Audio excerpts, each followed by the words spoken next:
Bien amigos, en esta sección vamos a explicar cómo empezar a capturar datos ingresados por el usuario. Anteriormente, en todos los códigos que habíamos escrito, todas las operaciones que realizábamos previamente se habían declarado como variables en el código mismo, pero en esta ocasión vamos a ver cómo trabajar y que el programa responda de acuerdo a lo que el usuario ingrese. Para ello, Java cuenta con una clase que es la clase llamada Scanner, la cual se encuentra en el paquete java.util, la cual se debe importar para poder trabajar con objetos que puedan permitir poder capturar información ingresada del teclado por el usuario. En este caso, pues se debe hacer la importación de ese paquete usando la sintaxis que ya habíamos visto, import java.util.scanner. Además, se debe crear un tipo de datos referenciado para poder trabajar con la captura de datos. En este caso, la declaración debe ser el nombre de la clase, que es Scanner, el nombre del objeto referenciado. Eso va a ser igual a la creación del objeto, nuevamente el nombre de la clase y entre paréntesis colocar system.in para poder permitir la captura de datos desde el teclado.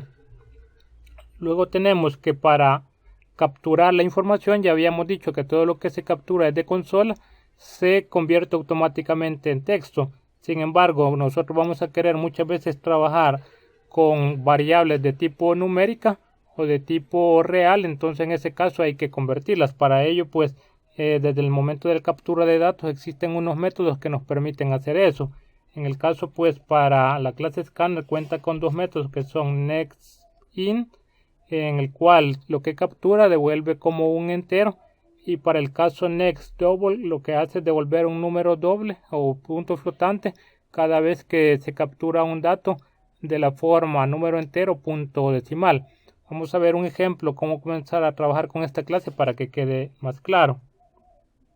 Bien, en la carpeta de ejercicios lo que vamos a hacer es crear una carpeta llamada sección 59 para guardar los archivos.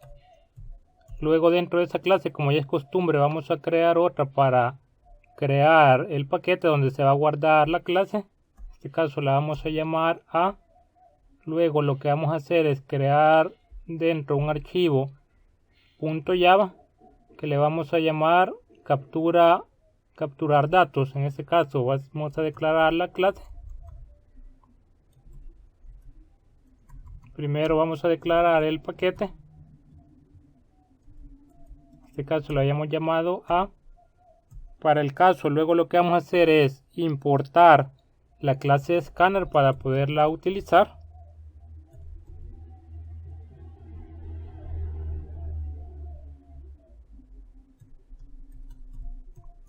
Vean que esta clase debe estar escrita en mayúscula para que no les vaya a dar ningún error. Luego vamos a declarar el encabezado de la clase. En este caso vamos a declararla como pública para que nos vayamos acostumbrando y vamos a llamar a la clase capturar datos. Luego vamos a guardar el archivo con el nombre capturar datos .java y lo vamos a guardar en nuestra carpeta de ejercicios.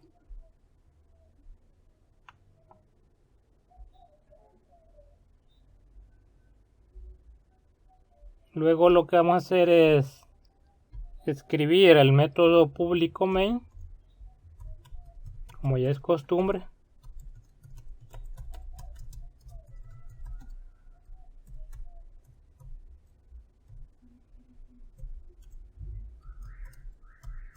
Y acá vamos a comenzar a hacer la declaración de la variable para capturar datos.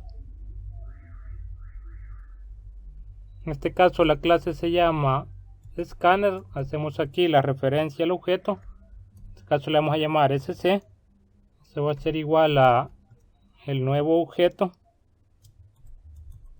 Y entre paréntesis vamos a escribir system.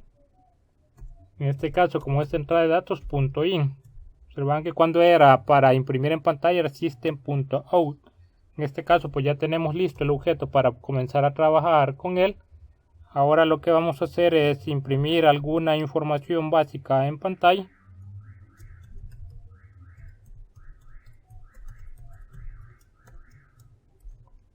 este caso vamos a colocar ejemplo de calculadora básica.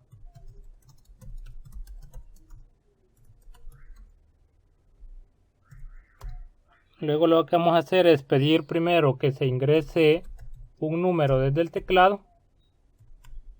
Entonces vamos a imprimir un mensaje e ingrese el primer número.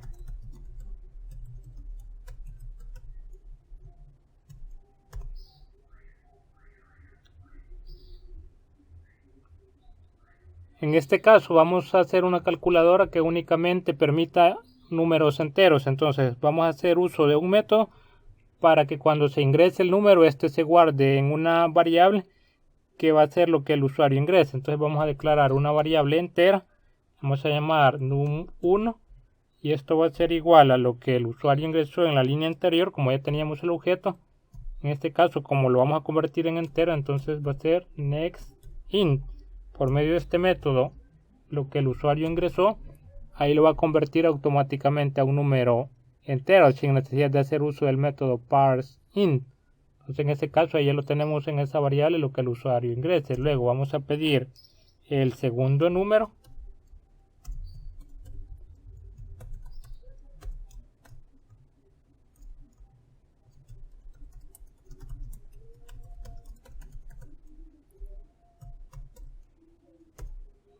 Nuevamente, como es un número entero, le vamos a llamar a la variable num2, va a ser igual a next, otra vez un número entero. Luego vamos a mostrar el resultado de las 4 operaciones básicas. En este caso va a ser, primero vamos a hacer la suma. Y aquí vamos a mostrar el mensaje, la suma es, luego el resultado. En este caso sabemos que la concatenación es por medio del signo más. Y recordemos que en la suma nosotros debemos ingresarla entre paréntesis, porque si no ingresamos el paréntesis nos va a concatenar el resultado y nos va a dar otro valor. Entonces si escribimos solamente num1 más num2, ahí nos daría otro valor. Lo que va a hacer es concatenar 3 cadenas, es decir, num1 lo va a concatenar con num2 y eso lo va a concatenar con la suma es. Entonces para que haga primero la suma y luego eso lo concatene con la cadena, la suma es, debemos escribir eso entre paréntesis. Por acá me faltó cerrarlo y ahí tendríamos de forma correcta el resultado. Luego vamos a mostrar también la resta.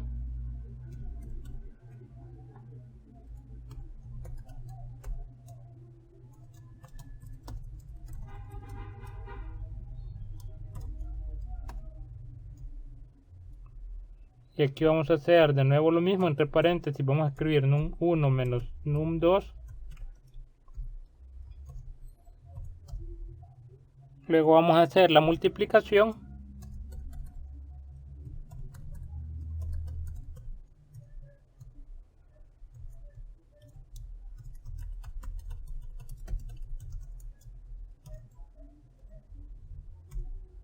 En este caso no es necesario utilizar paréntesis porque por la jerarquía de operadores siempre haría primero la multiplicación y luego haría la concatenación.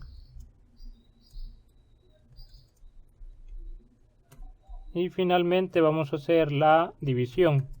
En este caso es una calculadora sencilla, no vamos a verificar si hay una división entre 0, sino que simplemente va a dividir el número 1 entre el número 2.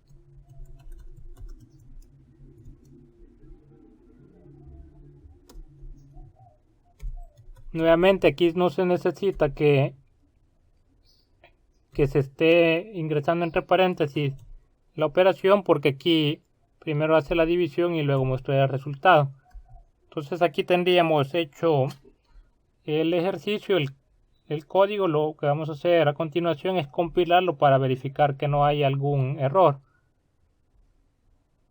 Entonces nos vamos a la carpeta, abrimos la consola y vamos a ejecutar el comando javac.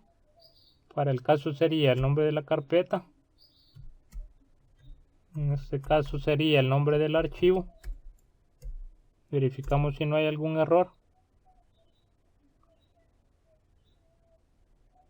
Acá nos dice que hay un error en este método. Al parecer no encuentra el nombre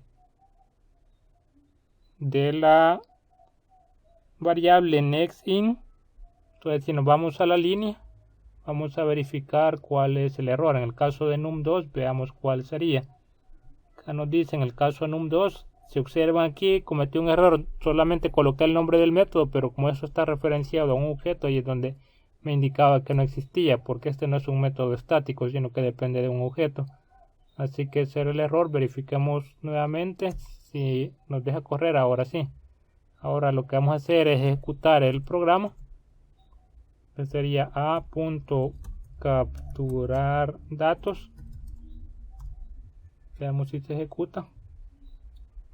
Aquí nos dice ya el mensaje, ejemplo de una calculadora básica, y nos pide ya el primer número. Vean que el puntero aquí aparece de otra manera, indicándonos que debemos ingresar un número. Para el caso, digamos, voy a ingresar 12. Luego ingresa el segundo número. Siempre es bueno ingresar valores que nosotros sepamos cuál va a ser el resultado, para que a la hora de verificar pues podamos encontrar los errores más fácilmente.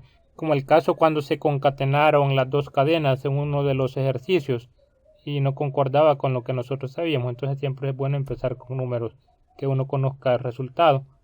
Verifiquemos ahora el resultado. Dice, observen que aquí lo que hizo fue capturar los dos números, lo guardó en estas dos variables num1 y num2, y luego pues hizo los resultados respectivos. Primero pues aquí hizo la suma de los dos números, que son 12 más 12 es 14, luego la resta es 10, la multiplicación 12 por 2 24 y la división es justamente 6. Entonces este primer ejemplo lo que pretendía es básicamente es mostrar que ahora podemos hacer nuestros programas mucho más dinámicos por medio de la captura de datos. Si volvemos a ejecutar el programa, pero por ejemplo ahora ingresamos en lugar de el segundo número un 0, veamos qué sucede. Acá observen que en la multiplicación nos da 0, pero ya en la división ya no se pudo hacer porque hay una división por 0. En las siguientes lecciones vamos a ir viendo cómo hacer que nuestros programas sean mucho más flexibles y no se detengan así porque sí, sino que nos muestren un error y lo podamos corregir. De momento pues espero que les haya quedado claro cómo capturar datos desde el teclado, y vamos a seguir haciendo más ejercicios para que podamos practicar y practicar, y eso pues va a ir al final haciendo que agarremos dominio en este tema. Entonces los espero en la siguiente lección. Gracias.